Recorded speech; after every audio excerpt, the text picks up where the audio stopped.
আজও একটা মাছ হলো না, কি করে চলবে সংসার? এ কি, নদীতে ছোট্ট একটা মেয়ে ভেসে আসছে। কে তুমি? আমি জলপরি, ওটা আমার কন্যা। একটা হাঙর মাছ আমাকে তাড়াচ্ছে, খাবে, তুমি আমার মেয়েটাকে বাঁচাও। খুব ভালো হবে, আমাদেরও কোনো বাচ্চা নেই, কিন্তু আমরা নিজেরাই ভালো করে খেতে পাই না, একে কি খাওয়াবো জলপরি?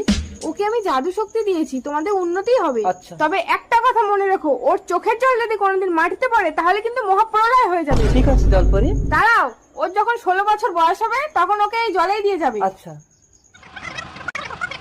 আমি এর নাম দেবো জল্পনা, কিন্তু এ যদি খিদেতে কান্না করে, এর চোখের জল মাটিতে পড়লে তো আমরা ধ্বংস হয়ে যাবো।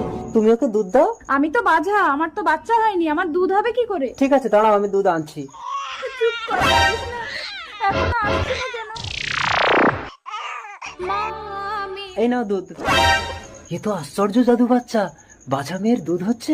বাচ্চাটাকে যদি চুরি করতে পারি তাহলে আমি মালামাল হয়ে যাব।